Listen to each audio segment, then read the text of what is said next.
بسم اللہ الرحمن الرحیم۔ السلام علیکم ورحمۃ اللہ وبرکاتہ۔ 5 لوگوں کی قربانی قبول نہیں ہوتی۔ یہ 5 لوگ قربانی کر بھی لیں تو کوئی فائدہ نہیں۔ قربانی کے متعلق معلومات جاننے کے لیے ویڈیو کو مکمل دیکھیے گا۔ محترم ناظرین، عید الاضحیٰ کے موقع پر قربانی کرنا کیوں ضروری ہے؟ قربانی کرنے سے کیا اجر و ثواب حاصل ہوتا ہے؟ رسول اللہ صلی اللہ علیہ وآلہ وسلم سے ایک دن صحابہ کرام رضوان اللہ تعالیٰ اجمعین نے دریافت کیا کہ یا رسول اللہ بتائیے کہ یہ قربانی کیا ہے؟ تو رسول اللہ صلی اللہ علیہ وآلہ وسلم نے ارشاد فرمایا، اے صحابہ، یہ قربانی تمہارے دادا سیدنا حضرت ابراہیم علیہ السلام کی سنت مبارک ہے۔ یہ سن کر صحابہ کرام نے مزید پوچھا کہ یا رسول اللہ، پھر اس پر ہمیں اجر و ثواب کیا ملے گا اور نیکیاں کتنی ملیں گی؟ جب نبی کریم صلی اللہ علیہ وآلہ وسلم نے ارشاد فرمایا کہ جس جانور کی قربانی کرو گے، اس جانور کے ہر ایک بال کے بدلے تمہیں ایک نیکی ملے گی۔ نبی کریم صلی اللہ علیہ وآلہ وسلم کی اس حدیث مبارکہ سے یہ بات ثابت ہوئی۔ اور ذرا حساب لگائیے کہ قربانی کے لیے اتنا بڑا جانور ہوگا، اس کے اوپر جتنے زیادہ بال ہوں گے تو اس جانور کے ایک ایک بال کے بدلے ایک نیکی کے حساب سے نیکیاں بھی زیادہ ملیں گی۔ ناظرین، ہمارے نبی کریم صلی اللہ علیہ وآلہ وسلم نے ایک دن اپنی پیاری بیٹی سیدنا فاطمہ زہرا رضی اللہ تعالیٰ عنہا سے ارشاد فرمایا کہ اے میری بیٹی فاطمہ، اٹھو، قربانی کے جانور کے پاس رہو، یعنی آپ کے نام کا جو جانور اللہ تبارک و تعالیٰ کی بارگاہ میں قربان ہونے جا رہا ہے، تو اس جانور کے پاس رہو۔ یہ ارشاد سن کر سیدنا فاطمہ زہرا نے وجہ دریافت کی کہ اے ابا حضور، اس میں کیا حکمت پوشیدہ ہے کہ میں اپنے جانور کے پاس رہوں؟ تو یہ سن کر نبی کریم صلی اللہ علیہ وآلہ وسلم نے فرمایا کہ اے بیٹی فاطمہ، اس لیے کہ اس جانور کے خون کا پہلا قطرہ زمین پر گرتے ہی اللہ تبارک و تعالیٰ تمہارے پچھلے تمام گناہوں کو مٹا دے گا۔ ناظرین کرام، اس حدیث مبارکہ کے 2 فضیلتیں علماء کرام نے بیان فرمائی۔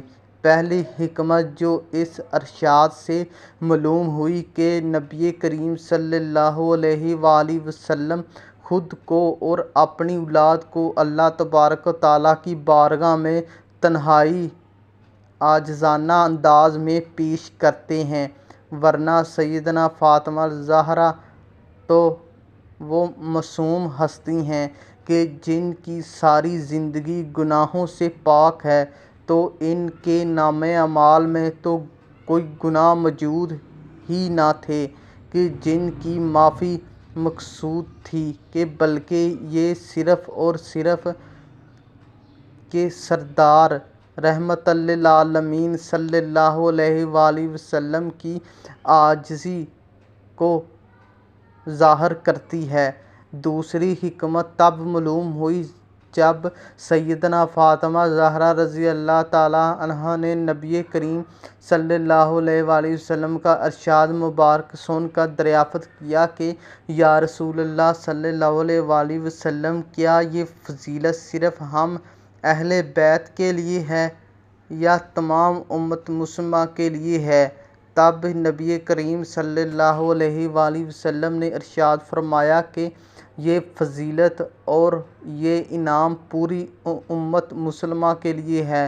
سبحان اللہ! معلوم ہوا کہ جب کوئی شخص اللہ تبارک و تعالیٰ کی راہ میں جانور قربان کرتا ہے تو اس جانور کے جسم سے خون کا پہلا قطرہ جب زمین پر گرتا ہے تو اللہ تبارک و تعالیٰ اس قطرے کے ساتھ ہی اس شخص کے پچھلے تمام گناہوں کو مٹا دیتا ہے۔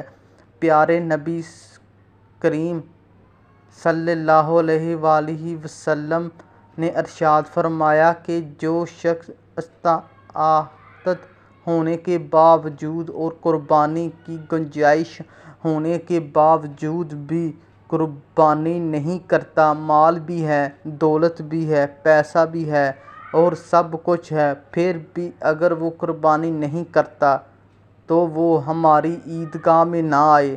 حضرت سیدنا امام جعفر صادق رضی اللہ تعالیٰ عنہ لوگوں کو نصیحت فرما رہے تھے، درس قرآن دے رہے تھے اور قربانی کی فضیلت اور قربانی کے مسائل بیان فرما رہے تھے۔ اس دوران آپ رضی اللہ تعالیٰ عنہ نے ارشاد فرمایا، اے لوگو، ہر ایک مسلمان کی قربانی اللہ تبارک و تعالیٰ قبول فرماتا ہے، لیکن سن لو، دنیا میں 5 ایسے بدبخت لوگ ہیں جن کی نہ تو قربانی قبول ہوتی ہے، نہ حج قبول ہوتا ہے اور نہ ہی کوئی نماز قبول ہوتی ہے۔ اس پر لوگوں نے سوال کیا کہ اے حضرت، آخر وہ 3 قسم کے بدقسمت لوگ کون کون سے ہیں؟ ایسے کون سے بدبخت لوگ ہیں جن کی قربانی، حج، نمازیں قبول نہیں ہوتی؟ کہ نمبر 1، شرک کرنے والا۔ شرک کرنے والے کا کوئی بھی عمل قبول نہیں ہوتا، نہ نماز قبول ہوتی ہے، نہ حج قبول ہوتا ہے، نہ قربانی قبول ہوتی ہے۔ اللہ تبارک و تعالیٰ کے ساتھ کسی کو شریک ٹھہرانا شرک کہلاتا ہے۔ اللہ کا دروازہ چھوڑ کر کسی غیر کے دروازے پر جا کر بھیک مانگنا، خیرات مانگنا، مشکلات کا حل مانگنا شرک ہے۔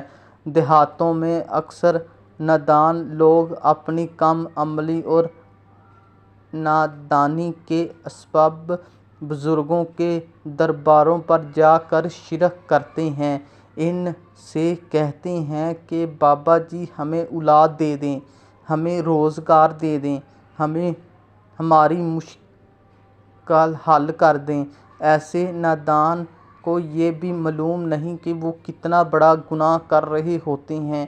ایسے نادان کی آواز کو سن کر قبر میں بڑا اللہ کا نیک ولی بھی ایسے شخص پر لعنت کر رہا ہوتا ہے۔ ایسے بزرگ بھی یہ کہتے ہوں گے، او لعنتی انسان، میں تیرا خدا نہیں تو کیوں مجھے فرعون بنا رہا ہے؟ جس خالق حقیقی کے در میں اپنے سر کو جھکاتا تھا، جس سے میں ساری زندگی اپنی تمنا اور خواہشات مانگتا تھا، جس سے میں نیکی کی طاقت توفیق مانگا کرتا تھا، تو بھی اسی رب سے کیوں نہیں مانگتا جو سب کو دیتا ہے؟ اس کے سامنے ہاتھ کیوں نہیں پھیلاتا جو تیرے خالی ہاتھوں کو تیری خالی جھولی کو بھرنے کی قدرت رکھتا ہے؟ میرے سامنے اپنا سر جھکاتے ہوئے کیا تجھے شرم بھی نہیں آتی؟ تو یہ اتنا بڑا گناہ ہے کہ اللہ تبارک و تعالیٰ کو چھوڑ کر کسی انسان کے سامنے سر جھکانا، اس سے اپنی خواہشات کی تکمیل کی امید لگانا، یہی شرک ہے۔ تو میرے نبی نے فرمایا کہ اے صحابہ، شرک سے بچ جانا، اگرچہ تمہارے ٹکڑے ہی کیوں نہ کر دیے جائیں، پھر بھی شرک سے بچ جانا یا درد رکھنا۔ اگر شرک کرو گے تمہارا کوئی بھی عمل قبول نہیں ہوگا۔ ناظرین، کیا آپ جانتے ہیں کہ جب کوئی انسان زنا کرتا ہے تو اس شخص پر اللہ تبارک و تعالیٰ کو بے حد غصہ آتا ہے؟ اللہ تعالیٰ رضانی انسان پر غضب ناک ہوتا ہے، کیونکہ ایک مومن جب زنا کر رہا ہوتا ہے اس وقت ایمان سے خارج ہو جاتا ہے۔ اسی اسی طرح ایک مومن جب چوری کر رہا ہوتا ہے اس وقت ایمان سے خالی ہو جاتا ہے، اس لیے اللہ تبارک و تعالیٰ ایسے انسان سے غضبناک ہوتا ہے۔ مومن جب جھوٹ بول رہا ہوتا ہے، جب سودی لین دین کر رہا ہوتا ہے، جب نماز ادا نہیں کر رہا ہوتا، تو ایسی صورتوں میں اللہ تبارک و تعالیٰ انسان پر غضبناک ہوتا ہے، لیکن اتنا خوش نہیں ہوتا جتنا شرک کرنے والے پر ہوتا ہے۔ یہی وجہ ہے کہ علماء کرام فرماتے ہیں اللہ جس کو چاہے بروز قیامت معاف فرما دے، لیکن شرک کرنے والے کا ٹھکانہ ہمیشہ ہمیشہ کے لیے جہنم ہی ہوگا۔ حضرت امام جعفر صادق رضی اللہ تعالیٰ عنہ نے ارشاد فرمایا کہ دوسرا وہ لوگ ہیں جو حرام کے پیسوں سے جا کر بکرا خرید کر لاتے ہیں اور قربانی کرتے ہیں، یہ وہ لوگ ہیں کہ جن کی نماز نیکی قبول نہیں ہوتی۔ حرام اللہ کو بے حد ناپسند ہے، کیونکہ حرام پر ہمیشہ شیطان تھوکتا رہتا ہے۔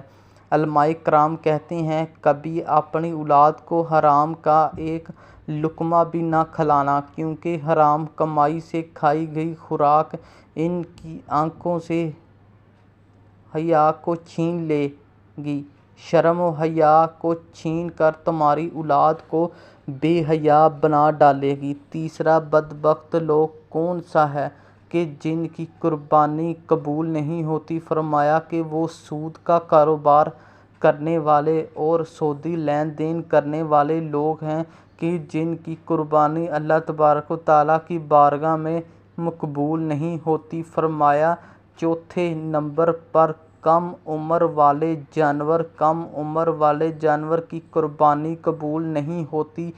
قربانی کے لیے جانور کتنے سال کا ہونا چاہیے؟ اونٹ کم سے کم 5 سال، گائے بیل بھینس 2 سال اور بکرا بکری 1 سال کا ہونا شرط ہے۔ البتہ بھیڑیا دمبا 1 سال سے کم کا ہو، اتنا فربا ہو کہ دیکھنے میں سال بھر کا معلوم ہوتا ہے، تو اس کی بھی قربانی درست ہے۔ 5ویں نمبر پہ عیب والے جانور لینے والے لوگ کی قربانی قبول نہیں ہوتی۔ ایسا مجنون جانور جو جنون کی وجہ سے چارہ نہ کھاتا ہو، ایسا خارش زدہ جانور جو خارش کی وجہ سے بے حد کمزور ہو گیا ہو،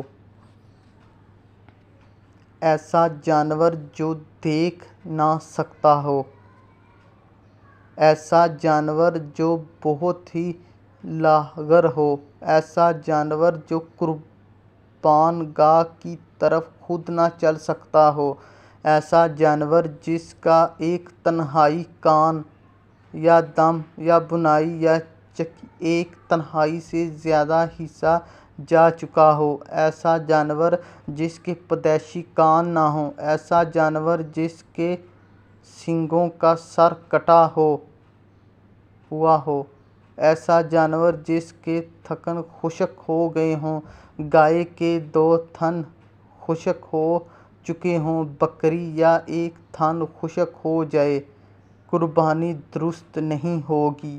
ایسا جانور جس کی ناک کٹی ہوئی ہو، ایسا جانور جو خنقی ہو، ان 5 لوگوں کے علاوہ سب کی قربانی قبول ہوتی ہے، خواہ وہ گناہ گار ہو، بدکار ہو، سیاہ کار ہو۔ اگر وہ مسلمان ہوگا اور کلمہ پڑھنے والا ہوگا تو ہر ایک کی قربانی قبول ہو جاتی ہے، لیکن ان 5 لوگوں کی قربانی قبول نہیں ہوتی تب تک جب تک یہ لوگ اللہ تبارک و تعالیٰ کے حضور کی سچی توبہ نہیں کر لیتے اور اپنے ان گناہوں کو ہمیشہ کے لیے چھوڑ نہیں دیتے۔ اللہ تبارک و تعالیٰ سے دعا ہے کہ ہمیں اپنی رحمت اور کرم کے سائے میں رکھے اور ہمیں ایسے لوگوں میں کبھی شامل نہ فرمائے۔ کہ جن پر اللہ کا غضب نازل ہوتا ہے۔ ہمیں نیک اور صالح اعمال سر انجام دینے کی توفیق عطا فرمائے۔ اگر آپ کی ویڈیو اچھی لگے تو اسے لائک اور شیئر کرنا ہے۔ یوٹیوب چینل کو سبسکرائب کریں۔ جزاک اللہ۔